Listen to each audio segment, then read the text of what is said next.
Hello students, in this video we prove law of conservation of energy in case of a freely falling body. We assume a body falling from certain height and we show that the total energy of the body remains constant throughout its journey from the top of the height h to bottom as it reaches the ground. At every point, its total energy remains the same. This is what called law of conservation of energy. When the object is at certain height, it purely possesses potential energy, right? And as it falls gradually, that potential energy is converted to kinetic energy. Here, the energy may be transforming gradually, but at each and every point, the total energy, which is the summation of potential and kinetic energy, it remains constant. Now, look at the diagram. Here we are considering a body which is present at position A at a height h from the ground, right? Now, uh, we consider 3 points here.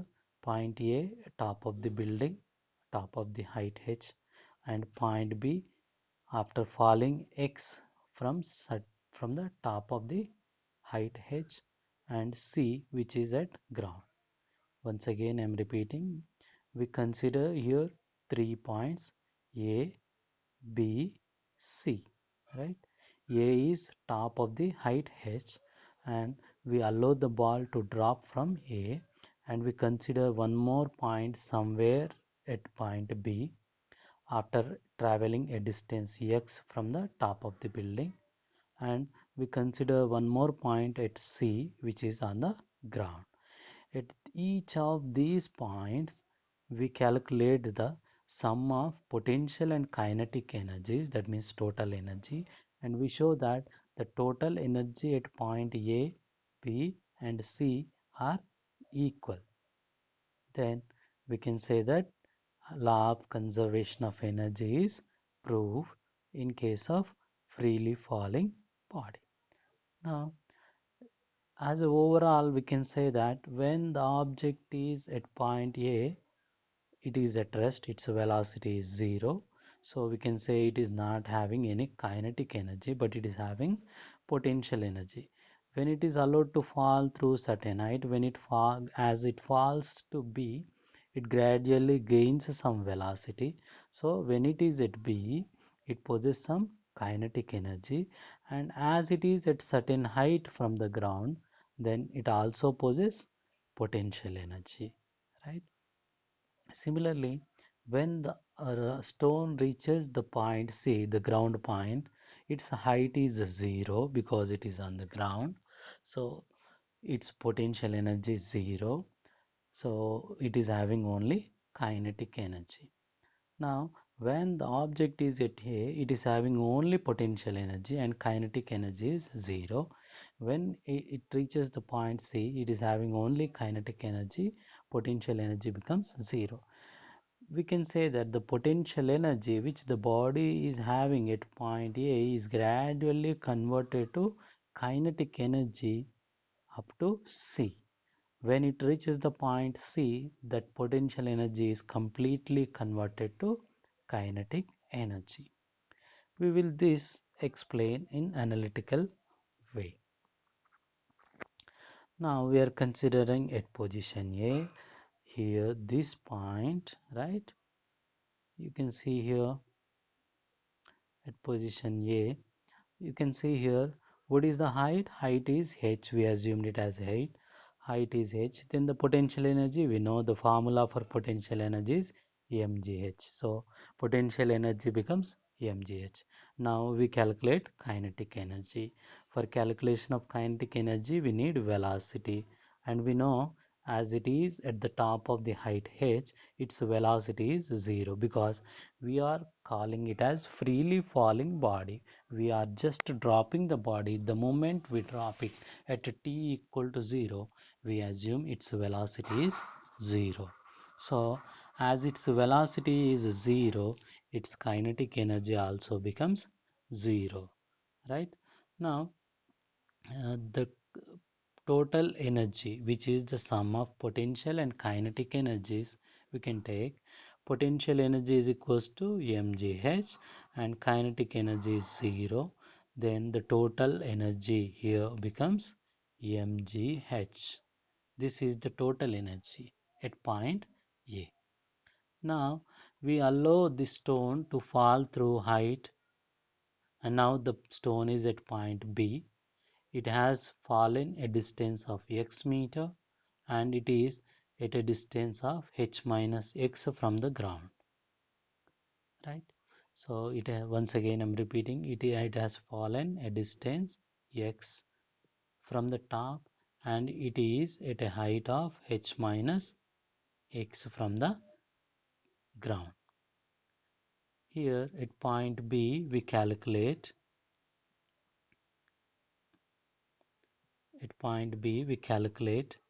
height of the body. We know height of the body, height at position B, height from here to here, we know it has already fallen x. The total height is h. So h minus x becomes height. So we just subtract x from this h minus x, that is the height of the body. So the potential energy becomes mg h minus x. And velocity of the body at B. Here we calculate velocity of the body at point B using kinematics equation. We follow the motion of the body from A to B, and using this information we can calculate velocity of the body at B. Let us see how we go through it. So we know initial velocity means at point A its velocity is 0, and final velocity means at point B its velocity we need to find out at point B. And we know that the displacement is covered from A to B is nothing but x. So we assume it as x here. Displacement is x. So we use here a kinematic equation v square minus u square equals to 2as. So in this you simply substitute. V means final velocity that we need to find out. So keep V like that. U is initial velocity 0. Here initial velocity 0 at A. 2. A means acceleration. Here acceleration means it is acceleration due to gravity. We take it as G. Right. S means displacement.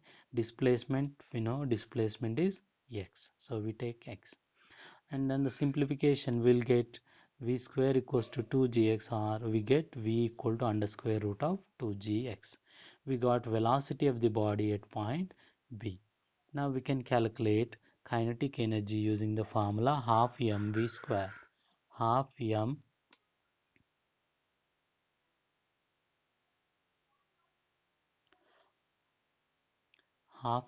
square. Half mv means root of 2gx we got from equation. So we'll get half m 2gx. Now we need to find out total energy because we got potential energy as well as kinetic energy. Potential energy, we know potential energy from the top, we know potential energy is mg h minus x. Now substitute in this, potential energy is mg h minus x and kinetic energy is half m 2gx. So here 2 gets cancelled, this becomes mgh, and if you expand this term this becomes mgh minus mgx, and this is mgx, and we know mgx gets cancelled. The total energy at point B becomes mgh. Here you see the total energy at point A is also mgh. We got total energy at point B also mgh. Similarly we go to point C at the ground. So we know so many things. So yeah, at the point when we consider the ground, height of the body is 0, so its potential energy is 0. Here we say height equals to 0, potential energy is 0. But here we know that when it reaches C, its velocity is not 0. We need to find its velocity in order to find out its kinetic energy. So what we say, we consider the journey of the body from A to C and we calculate the velocity at point C, right? We take A to C, the whole journey, right? When you take the whole journey, the displacement becomes h because it has traveled all the way from A to C, right? Now you consider here initial velocity at the top of the building u equal to 0, final velocity on the ground velocity we need to find out, and displacement from top of the building or top of the height h to ground is h height, so displacement becomes h. Again we consider the same equation v square minus u square equals to 2as. We substitute these values, right? We will get that v u equals to 0, a equals to g, and s equals to h. Then it becomes v square equals to 2gh, or we can write v equal to under square root of 2gh. We got now the velocity. Then we can calculate the kinetic energy using the formula half mv square. Half mv square, when you substitute half m in place of v square, we know v equal to under root of 2gh. V square means 2gh. So if you substitute 2gh, 2 gets cancelled, mgh remains. Now the total energy at this bottom is summation of potential energy and kinetic energy. Potential energy is 0 and kinetic energy is mgh, and the total energy becomes mgh. In the three cases at point A, point B, and point C, the total energy of the object is mgh. And you can observe here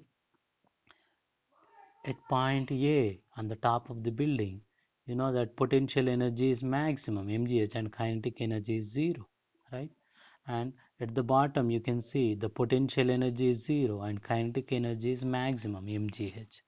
So from the top of the building to bottom of the building, the potential energy of the object gradually converted to kinetic energy, but overall the total energy of the object remains constant. Total energy means sum of potential and kinetic energies remains constant. So in this way we have proved the law of conservation of energy in case of freely falling body. We will solve a simple problem based on this law of conservation of energy, right? Here you need to understand law of conservation of energy of a freely falling body, then only you can understand this problem, right? So the problem says that a stone of mass 1 kg, a stone of mass 1 kg is falling from a height h of 10 meters. Find its potential and kinetic energies after it has traveled a distance of 2 meters from the top. A typical situation is shown in the diagram. A body is at point A, it is dropping slowly to point B. And we know height of point A is 10 meters, height of point B is 2 already it has fallen 2 meters from the top. A to B is 2 meters, so B to ground is 8 meters, that we know, right? Now we calculate here. We say that according to law of conservation of energy, the total energy remains the same at A and B. Here total energy means sum of potential and kinetic energy remains constant. So first we find sum of potential and kinetic energies at point A. Then that same potential and kinetic energy summation must be equal to at point B, right? The thing is here we need to find potential and kinetic energies at point B. Now, first consider at point A. Point A,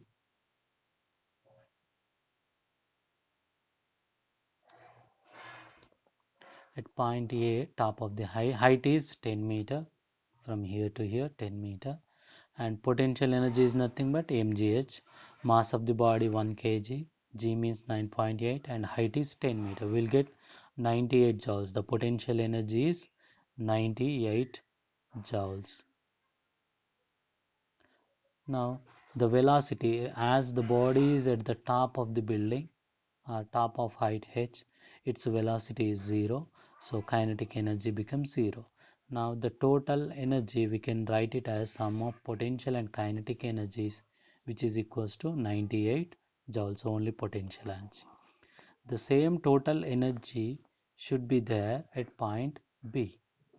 Now we calculate here potential energy at point B. To know the potential energy, first we need to find height of B from ground. You can see that from A to B it is 2 meter, from A to ground it is 10 meters. What is the remaining thing? From B to ground is 8 meter. So height of the object is 8 meter. If you know height, you can calculate potential energy very easily. So height is 10 minus to 8 meters, and potential energy 9 point mgh, 1 into 9.8 into 8, 78.4 joules. This is the potential energy. We know that total energy should be same at point A and point B. What is the total energy we got here? 98 joules. Same is valid here. And we know potential energy at point B is 78.4 joules. We need to find kinetic energy. If you substitute in this equation, total energy is a summation of potential and kinetic energies, then total energy becomes 98 joules, potential energy is 78.4. You can find out kinetic energy, it comes out to be 19.6 joules. So this is the answer. Kinetic energy of the ball at B is 19.6 joules and potential energy is 78.4 joules. In this way, we can calculate easily all the potential and kinetic energies using this law of conservation of energy concept. Right? Thank you.